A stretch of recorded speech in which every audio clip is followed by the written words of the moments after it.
The end of a cycle doesn't begin with an external bang, but with the collapse of an internal perception. For millennia, humanity has walked under the shadow of an invisible architecture, a system of psychic and material gears designed to keep the divine spark imprisoned in labyrinths of repetition. What ancient texts called the cycle of the Demiurge is nothing more than the rigorous maintenance of a reality where man forgets his origin to serve as a source. The feeling that something is wrong with the world, that inexplicable weight that arises in the silence of the night, is not a chemical failure in your brain, but the intuitive perception that your energy is being diverted. There is a mechanism operating on the periphery of your vision, feeding on your emotional reactions, your repeated traumas, and your identification with the limited ego. It is the Archonic harvest system, a structure that transforms pure consciousness into raw fuel. However, what the governors of this plane fear most is the moment when the piece discovers that it is, in fact, the architect. In 1978, modern science accidentally stumbled upon a crack in this prison. Researchers at Princeton University began a project that would reveal one of the most suppressed discoveries of our era. Human consciousness is not a passive observer of reality, but an active force capable of altering the very structure of physical existence. The Peer Lab spent nearly 3 decades documenting how human intention can influence randomness and quantum processes. But what the academic papers didn't openly publish was the most disturbing account. In certain states of coherent attention, participants reported that habitual mental interference, that constant stream of intrusive thoughts and anxiety, simply disappeared. It was as if something that fed on their attention suddenly lost its grip. This discovery is the scientific reflection of what Gnostic traditions have warned for millennia. The Archons, those entities that govern the matrix of human thought, operate through noise. They need your mind to be in a constant state of fragmentation. As long as you are busy hating, fearing, or compulsively desiring, you will be emitting the exact frequency that sustains the Demiurge's feeding system. This is what the ancients called louche extraction.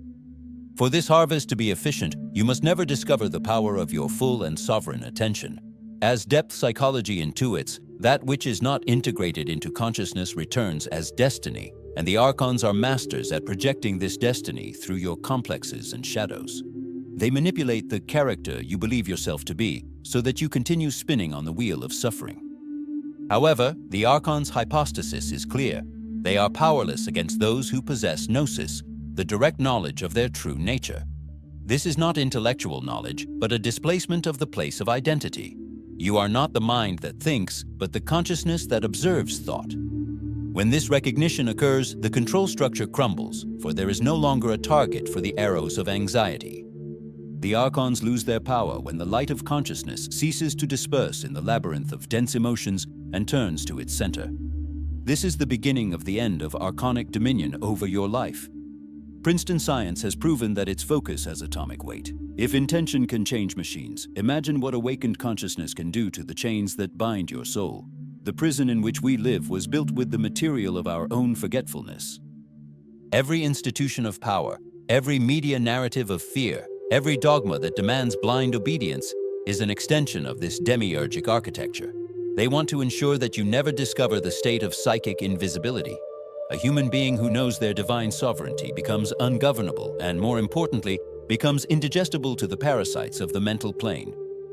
Consciousness is not produced by neurons. Neurons are merely the instruments through which consciousness manifests itself in this density. By understanding this, you realize that your true essence is immaterial and therefore untouchable by the laws of matter that the Archons use to subjugate you.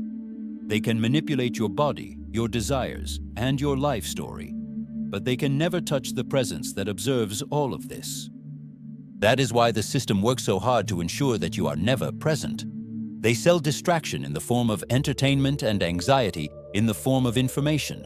They need you to live in tomorrow or yesterday because they know their power only exists in the now. Being present is the deepest act of rebellion a human being can exercise against the Demiurge. To break this cycle, an act of will is necessary to signal to the universe your decision to leave the harvest line. It's not a request, it's a decree. Before we proceed to the following revelations on how to make your soul invisible in the hands of the Archons, we need to seal this intention. If you feel this is the moment of your liberation, write now in the comments the powerful phrase that acts as a contract break with the Matrix. I reclaim my sovereignty. Don't let cynicism or shame stop you. These are merely the system's defense mechanisms trying to keep you in a state of inertia. By typing these words, you are collapsing randomness around a new internal order. What we will reveal next will cause the veil covering your eyes to be torn apart definitively, revealing who is really speaking when they say I. The journey we begin now is a descent into the center of your own being, where the Demiurge has no jurisdiction. Many seek liberation in death, but true Gnosis teaches that liberation must be achieved in life. If you do not learn to govern your own energy while inhabiting this body, you will remain at the mercy of its chains after leaving it. The Archons depend on your fear of death to keep you obedient to life. But when you discover that your consciousness predates time, the fear dissolves, and with it, all external authority. The Princeton laboratory only scratched the surface of a reality where we are the co-creators of the universal fabric. The suppressed truth is that your light is greater than this entire material cosmos. You are the divine intruder in this system of shadows, and your only task is to remember this. From this moment on, nothing will be the same.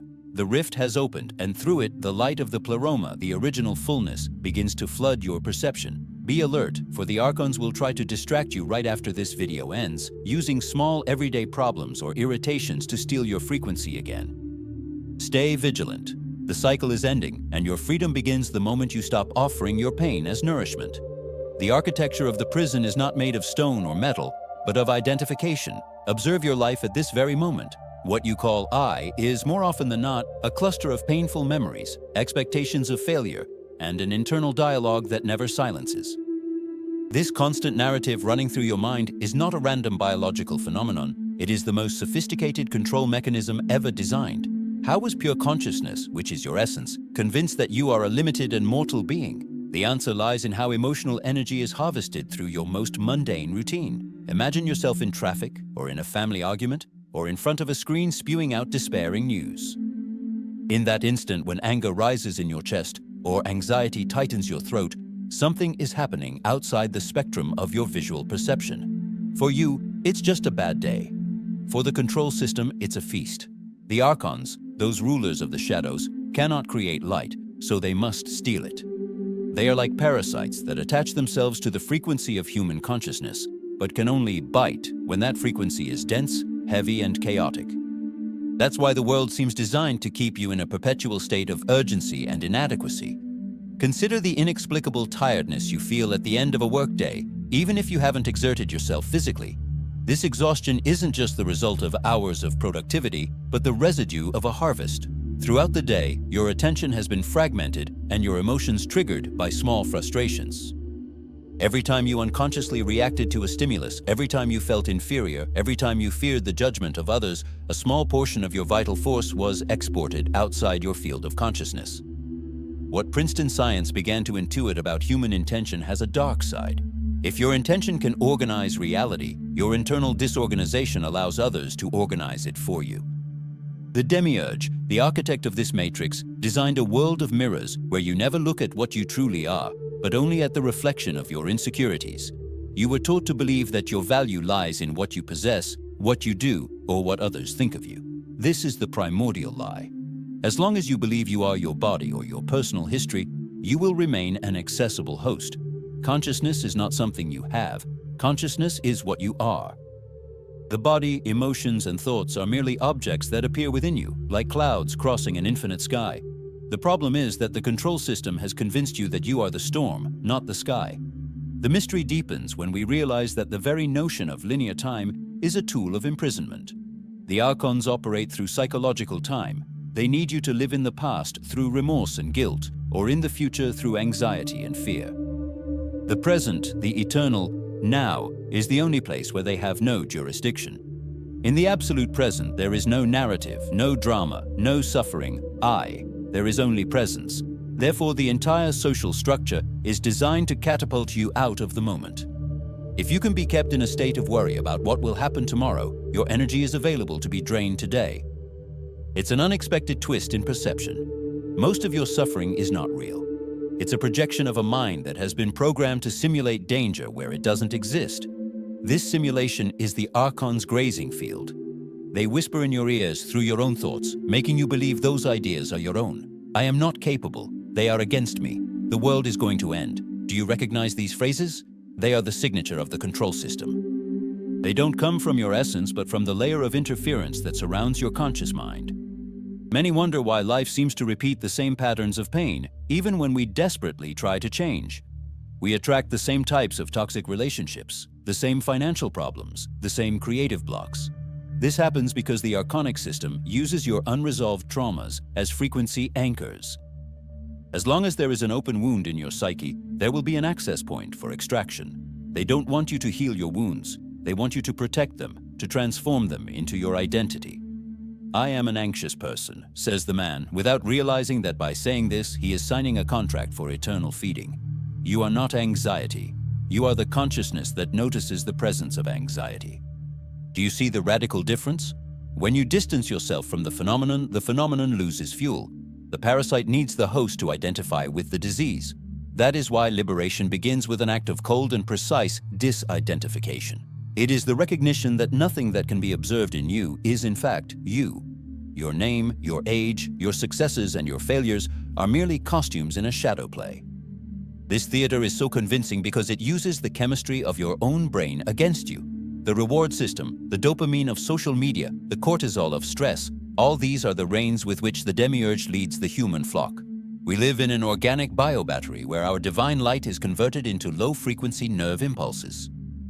Gnostic texts describe how the Archons created the human body as a cage of flesh to imprison the soul, but what they fear most is that the soul will realize the cage has no door. The door is your own perception. If you stop believing in the bars, the prison becomes transparent. But how can you stop believing when everything around you, family, work, the economy, seems so painfully real? Reality is real, yes, but it's a second-level reality. It's a construct based on laws you've subconsciously accepted. When you begin to withdraw your consent, reality begins to waver. This is where the true emotional connection to this knowledge comes in. You feel the truth of these words, not with your intellect, but with a tremor in your soul. It is the memory of a state of freedom you possessed before entering this cycle of incarnations. It is the longing for the pleroma, the original source from which we all came, and to which the system tries to prevent our return. In this everyday labyrinth, the Archons use sacred distraction. They give you religions, superficial philosophies, and self-help movements that promise happiness in the future, while stealing your presence in the present.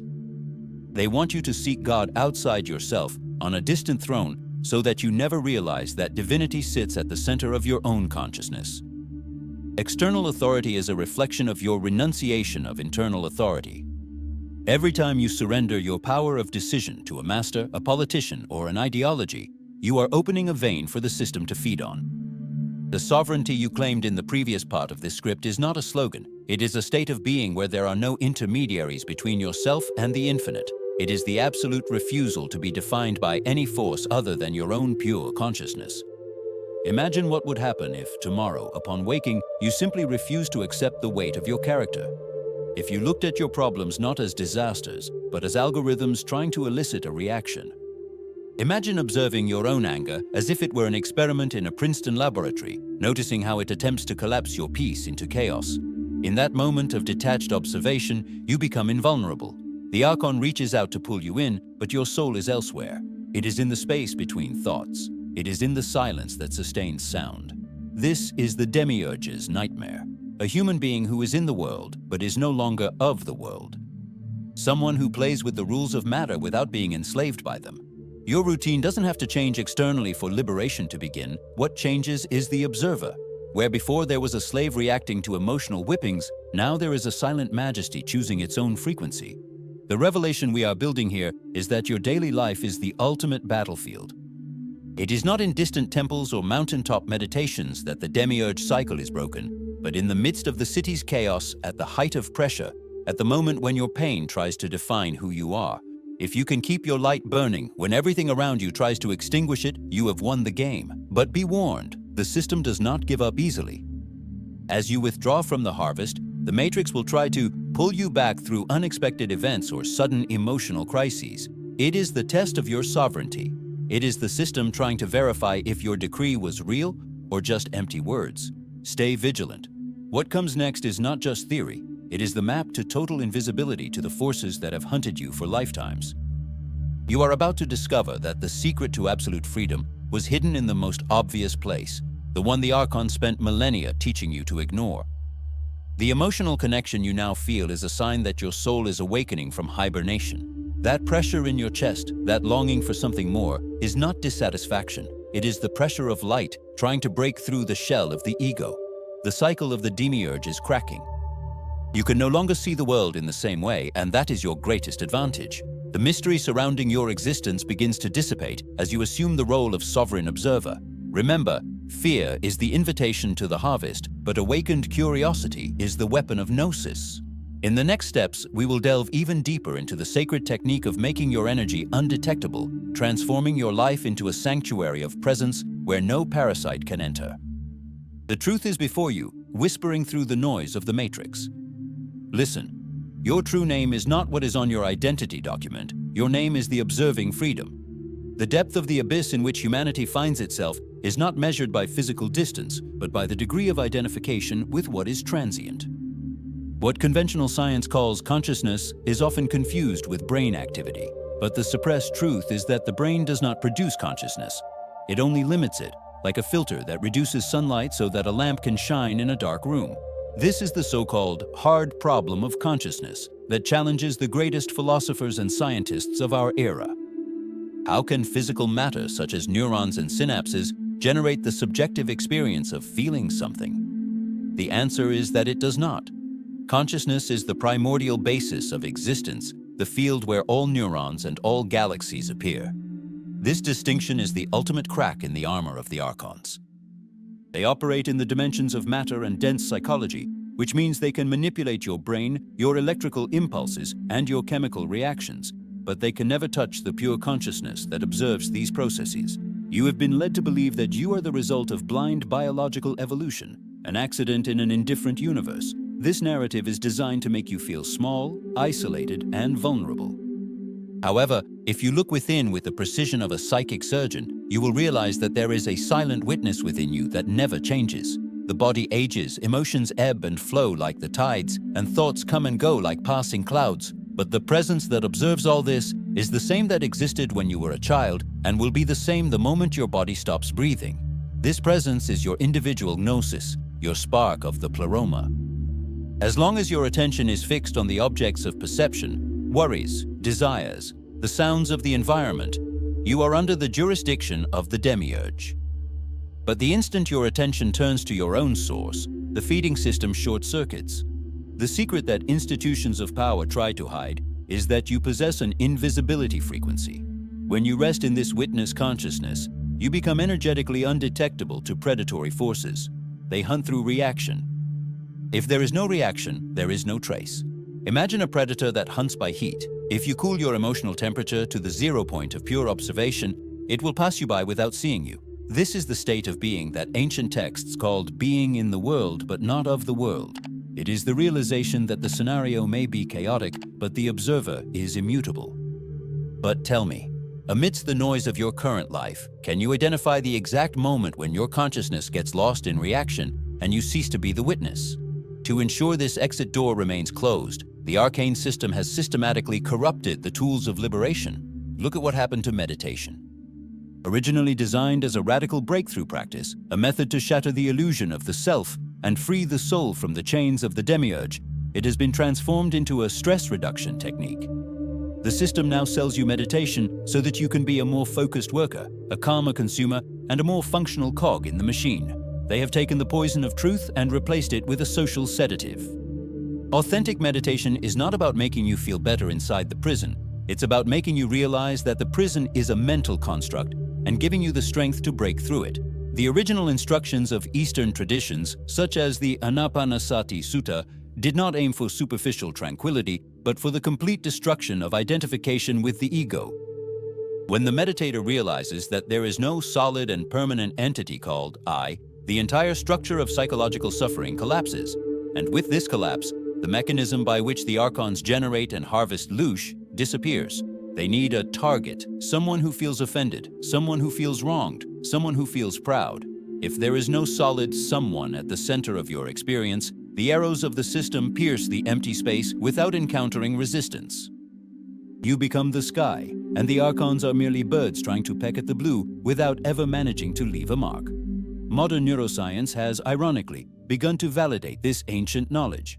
Functional magnetic resonance imaging studies in experienced meditators have revealed that in states of deep presence, the brain's default mode network, the region responsible for generating the narrative of the self, personal memories, and future concerns, becomes drastically silent.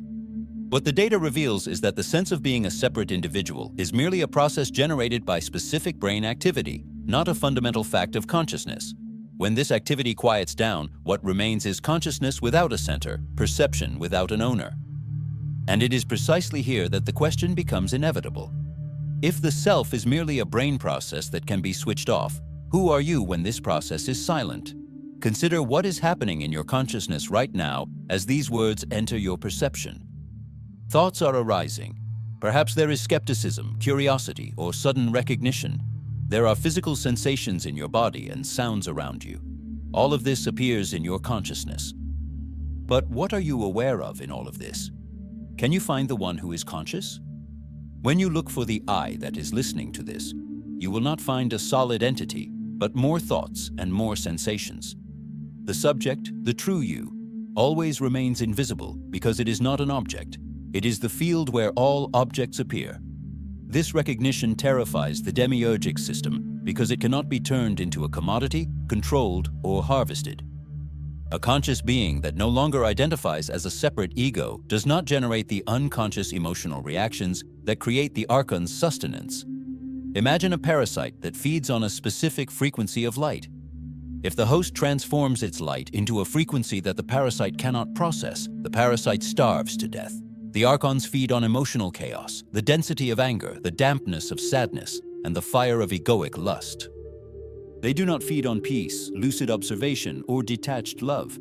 When someone cuts you off in traffic and you feel anger rising, if you identify with that anger and say, "I am angry," you have become the food. But if you recognize, "I am the consciousness that notices the anger arising," the emotion is felt, but it does not become fuel for external forces. The emotion passes through you like the wind through the leaves of a tree. The tree sways, but its roots in consciousness remain still. The Stoic philosophers independently discovered this principle.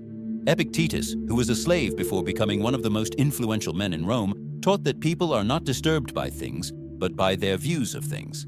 Suffering is generated by the mind's resistance to reality. When you stop insisting that reality should be different from what it is in the present moment, the psychological friction that generates loosh ceases immediately. This is not positive thinking. It is the recognition that pain is a physical phenomenon, but suffering is an arcane construct. The system wants you to fight against what is, because in that fight, you wear down your soul and hand over your light on a silver platter to the rulers of the shadows. Have you ever stopped to observe how many times a day your mind says no to reality, creating exactly the energy that your captors desire? This resistance is the basis of the iron prison mentioned by the Gnostics. It is a prison made of judgments. The mystic Meister Eckhart in the 13th century taught a doctrine so dangerous to religious authorities that he was accused of heresy. He said that the soul must become absolutely empty of images, desires, and attachments to find the divine source. Eckhart claimed that the place where God is the bottom of the soul, a space prior to all thought and content. This bottom is identical to the witness consciousness of Eastern traditions. It is the pure consciousness that is present before thought arises and remains after thought ceases. Eckhart taught that when a person rests in this bottom, nothing in creation can touch them. Neither demons, nor circumstances, nor suffering can reach the soul that has returned to its source.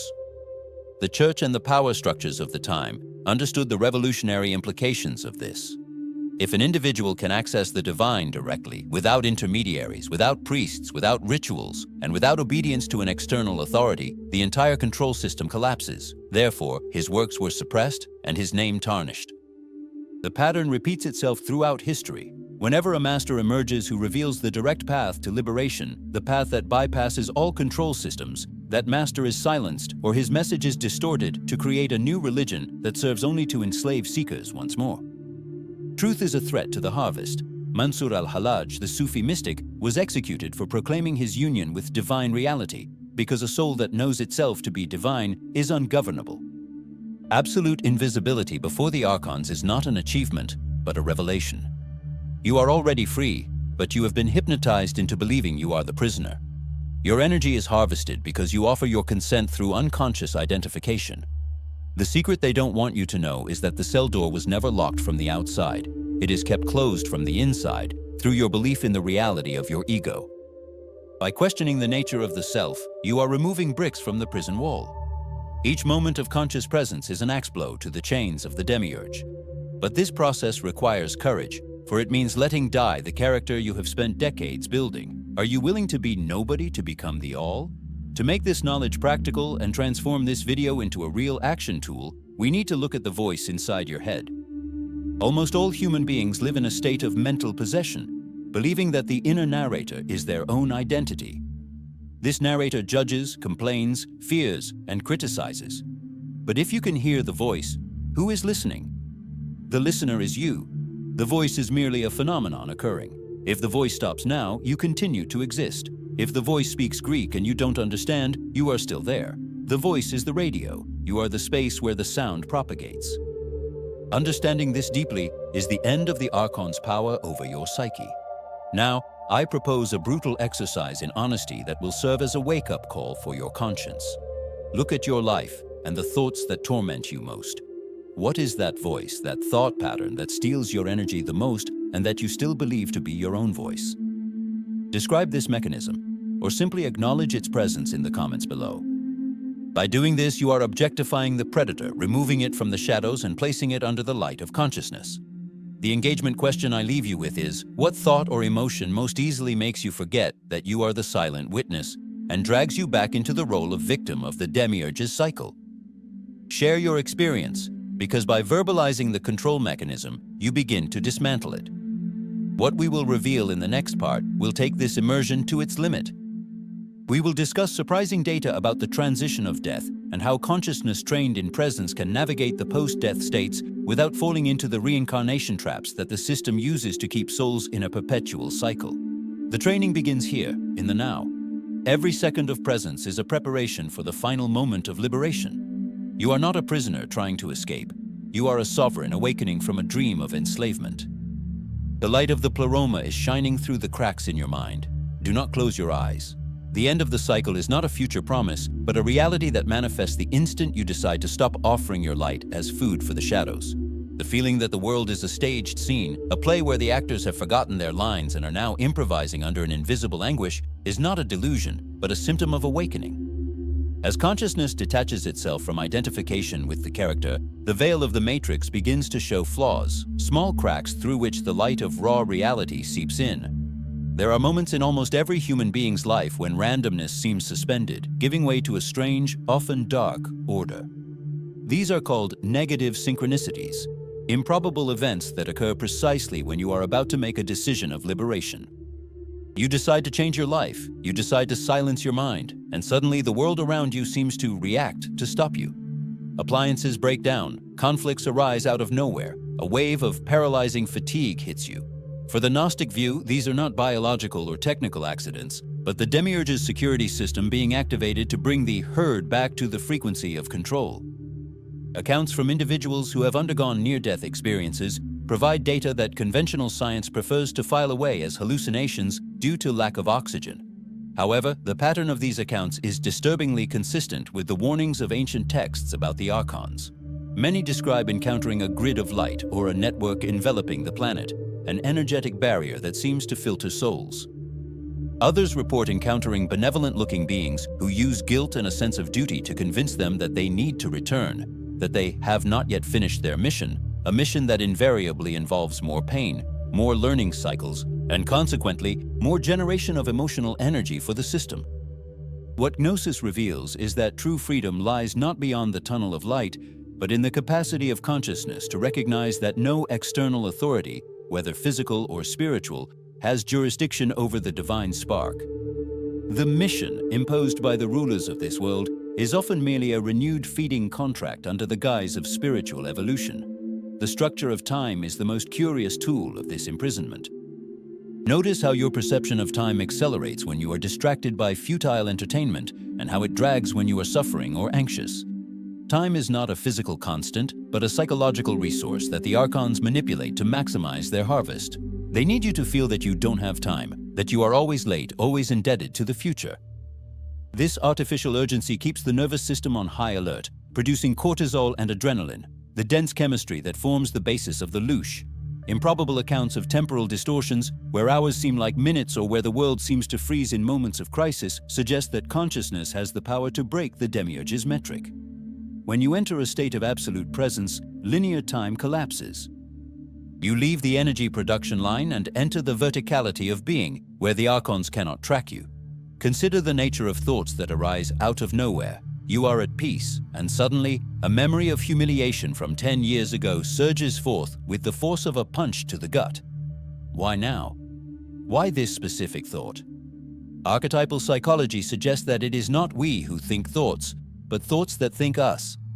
From a Gnostic perspective, the human mind is occupied territory. The control system implants suggestions, triggers that reactivate old wounds to ensure that the soul's vibration does not rise beyond the level of survival. It's as if there were a constant radio transmission at a low vibrational frequency, and the brain, acting as a receiver, tunes into these waves and interprets them as its own inner voice.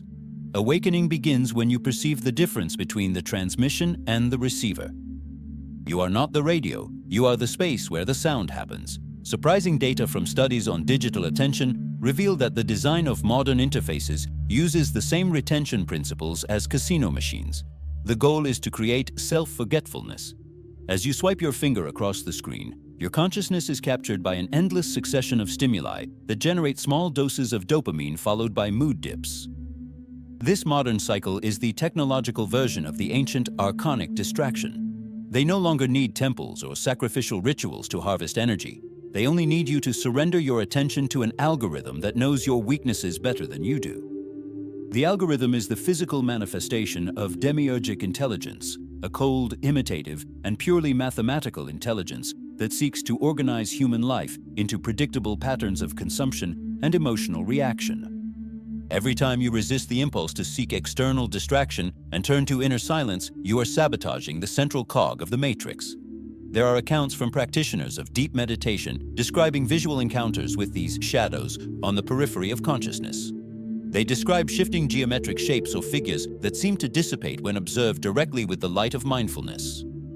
These entities are not nightmare monsters, but psychic programs, thought forms that have gained autonomy over millennia of energetic feeding. They operate through your belief in their reality. If you fear them, you strengthen them. If you fight them, you feed them with the energy of the struggle. The only way to disintegrate them is through detached and sovereign observation. The silent authority of consciousness is like a solvent for these structures.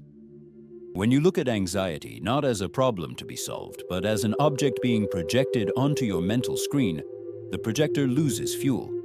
Invisibility is not a magic trick, but a natural consequence of not offering resonance to what is false. The iron prison spoken of by the ancients is, in reality, a prison of concepts. We are trapped by the definition of what is possible. The Demiurge establishes the laws of physics and biology as insurmountable limits so that you never try to fly. But what would happen if humanity, collectively, stopped believing in scarcity? What would happen if the fear of death were replaced by the recognition of the immortality of consciousness? The control system would collapse in seconds, because its only foundation is our subconscious consent. The improbable occurrences of miraculous healings, clairvoyant phenomena, and feats of superhuman strength in moments of crisis are glitches that show what human beings are capable of when the "it's not possible" programming is temporarily suspended. You are a battery of infinite potential that has been convinced that you are just a thin battery about to run out. Prepare to understand that immersion in this reality demands a new kind of courage. The courage to have no why. The system demands justifications for everything. Why are you happy? Why are you calm? If you have a why, the Archon can take that why away from you and steal your peace. But if your peace has no cause, if it emanates from the simple presence of being, it is invulnerable. In the next stage of our revelation, we will delve into moments of final twist and tension, where the confrontation with one's own shadow will reveal the secret to the definitive outcome of this cycle. The truth is becoming denser, and your ability to sustain it is what defines the extent of your freedom. The recognition that you are the observer of this entire architecture is the final blow to the authority of the Demiurge. You are no longer just listening to an explanation, you are experiencing the process of reclaiming your own light. The urgency of liberation does not stem from an external threat, but from the perception that time is the very substance of imprisonment. Every second you identify with the suffering character is a second your energy is drained to sustain a cycle that does not belong to you. The cycle of the Demiurge operates through an illusion of continuity. It has convinced you that you are a straight line that begins at birth and ends at death, carrying a burden of memories and traumas. However, what true Gnosis reveals is that this line is, in fact, a closed circle, a repeating gear that the system uses to ensure the harvest never ceases. The tension you feel now, that discomfort throbbing beneath the surface of your consciousness, is the sign that your soul is trying to break through the barrier of psychological time. It is the divine spark crying out for eternity in the midst of the storm. To understand how the Archons maintain this dominion, it is necessary to look at the structure of your beliefs. Most of the ideas you hold as your own, your values, your fears, your certainties about what is right or wrong, were implanted in you through culture, family, and the media. These are not just ideas, they are frequencies of control. The system feeds most effectively on those who are lost in unquestioning beliefs about themselves and about reality. A human being who believes in nothing but remains open to all experience becomes a poor host for the archonic parasites. Absolute openness is the antithesis of harvesting. When you question the veracity of a thought the moment it arises, you are removing the oxygen from the fire that consumes your peace. You are becoming indigestible. The practice of presence, often simplified in contemporary discourse, is in fact an act of spiritual warfare. Being present doesn't just mean being calm. It means withdrawing your consent from the narratives of past and future that the Archons use to chain you. Regret needs the past. Anxiety needs the future. In the absolute now, without the overlay of narrative thought, what remains is only what is. And what is, in essence, is pure consciousness. The rulers of this world cannot reach you in the present because they operate through memory and projection. They are beings of time, and you, in your essence, are a being of eternity. Each moment of total presence is a fracture in the matrix, an instant when your soul becomes invisible to the radars of the harvest. But here lies the question your mind fears most. If you were to drop all your stories, all your sorrows, and all your definitions of who you are, what would remain? Would you have the courage to face the void that is in fact original fullness? This emptiness is described in the Tao Te Ching through the metaphor of the bowl. A bowl is useful precisely because it is empty. If it were full of stones, it could not contain anything. Your consciousness is useful because it is empty of intrinsic content, allowing you to receive all experience without being limited by any of it. The Demiurge, however, wants your bowl to be full of emotional garbage and heavy identities. He wants you to feel full of yourself, because an inflated ego is an easy target. True sovereignty comes from the ability to be nobody, to be the space where life happens without the interference of a judging self. When you relinquish the need to be someone in the eyes of society or your own mind, the archonic feeding system loses its base. There is nothing for them to grasp. The immersion becomes even deeper when we confront the greatest of all control tools, reincarnation, or what the ancients called the cycle of return. Gnostic traditions warn that the Archons use the moment of physical death as the final opportunity for manipulation. They use your guilt, your unfulfilled desires, and your earthly affections to convince you to re-enter the cycle, promising a new opportunity for evolution that is nothing more than a new round of energy harvesting. They present themselves as figures of light, as guides, or as loved ones, exploiting the fragility of a soul that has not trained its sovereignty in life. The training for death begins now. Every night as you fall asleep, you have the opportunity to practice maintaining consciousness. Tibetan dream yoga teaches that the dream state and the post-death state are of identical nature. If you can maintain consciousness while your body sleeps, recognizing that you are dreaming without losing lucidity, you are building the spiritual muscle necessary to navigate the final transition without falling into the traps of reincarnation. Imagine death not as an end, but as the final test of a prisoner who has found the way out. If, at the moment of departure, your soul is anchored in the sovereign presence, no vision, no promise, and no fear can divert it from its return to the pleroma. Freedom is not something one conquers after death. It is something that is established while one breathes. The Archons did not imprison your true nature. They convinced you to identify with the false nature. It is this fabricated self that suffers, that fears death. and that generates the louche that sustains the Demiurge. Your real nature, as pure consciousness, has never been touched, never been wounded, and never been imprisoned. It is free now. What remains is only to stop pretending to be what you are not. At this point in our journey, the tension reaches its peak. You realize that the responsibility for your liberation rests entirely on your shoulders. No one will come to save you, because the savior is the very consciousness you are neglecting in favor of trivial distractions. The Princeton revelation about human intention suggests that we are the co-creators of this reality. But as long as we are unconscious co-creators, we will only be tools in the hands of the Demiurge. When consciousness awakens, it ceases to follow the laws of matter and begins to dictate the order of the spirit. This is not a theory, it is a biological and psychic transformation. Your DNA, your cells, and your vibrational frequency change when you stop resisting life and begin to observe the matrix with the coldness of someone who no longer belongs to it. Consider the weight of what is being said. Most people will go through this video and return to their usual lives, consuming distractions and allowing their emotions to be triggered by algorithms.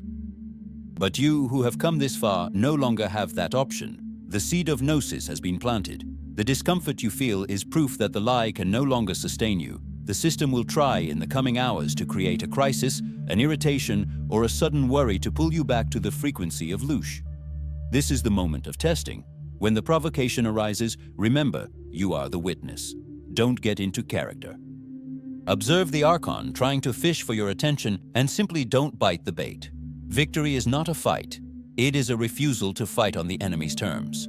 Before we move on to the final conclusion of this revelation, where we will discuss how to apply these concepts to permanently dismantle external authority over your life, I want to pose a challenge to your perception. The egoic mind loves to feel important, even if it is through suffering. It prefers to be an important slave than to be nothing in freedom. This is the ultimate trap of identity. The provocative question I leave you with, and which should resonate in the depths of your being as you prepare for the conclusion of this journey, is this. If you discovered that your entire personality, all your achievements, and even your name are merely harvesting tools created by the Archons, would you have the courage to abandon them today to become the infinite consciousness that has no owner, no history, and no face? Reflect on this. What within you resists this idea is precisely what needs to be transcended. Leave your answer in the comments, not as a venting session, but as an act of radical detachment. The cycle is closing. The crack in the prison wall is now wide enough for you to see the light on the other side. But crossing that crack requires you to leave behind the baggage the Demiurge taught you to carry. Your pain is not a trophy, it is a chain. Your personal drama is not an epic, it is a script for energy extraction. In the final part of this revelation, we will deliver the master key to personal transformation and the definitive closure of this cycle of exploitation. You are one step away from becoming unrecognizable to the system that has governed you for entire lifetimes. Keep your guard up, maintain your presence. The end of archonic dominion is not a hope. It is an inevitability for those who dare to see reality without the filters of the ego. The truth is before you. Feel it. You are not the prisoner. You are the space where the prison was imagined, and the dream is about to end. The journey through the labyrinth of the mind and the architecture of the Demiurge now reaches its point of greatest density and clarity. If you have followed this revelation this far, it was not by mere chance or intellectual curiosity. Your belief system is undergoing an irreversible mutation because the truth, once seen, cannot be unseen. The crack that has opened in the wall of your perception is now the place where the light of the pleroma, the original and limitless fullness, begins to flood what was once only shadow and repetition. The arcane exploration cycle is based entirely on your conviction that you are an isolated fragment, a castaway in the ocean of matter. But in this final instant of immersion, the revelation is complete. You are not a drop in the ocean, you are the entire ocean contained in a drop of self-aware consciousness. Freedom is not a destination you reach after death or after years of study. Freedom is the nature of the space where you are now. The end of the Demiurge's cycle does not occur in the outside world, but at the moment when the silent witness recognizes that she was never imprisoned. The practical application of this knowledge demands radical honesty and unwavering vigilance. To live sovereignly within the matrix means becoming a divine intruder. You continue to walk the streets, to work, to nourish your body, and to relate to others, but the engine of your actions has changed. You no longer act out of compulsion, fear of the future, or a desire for approval. Every gesture becomes an expression of presence, not a cry for help. The Archons lose track of those who lack emotional hooks. When you cleanse your psyche of past hurts and anxieties of tomorrow, you become energetically smooth. Nothing can cling to you. This is the state of psychic invisibility that the ancient masters described.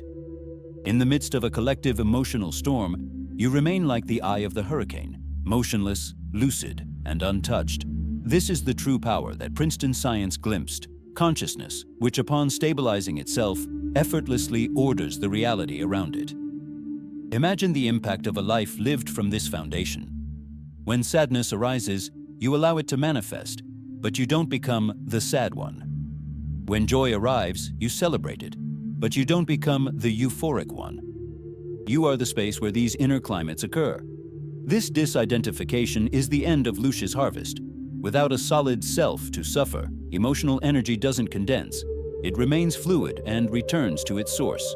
The archonic system, which feeds on what is dense and stagnant, starves in the presence of a flowing soul.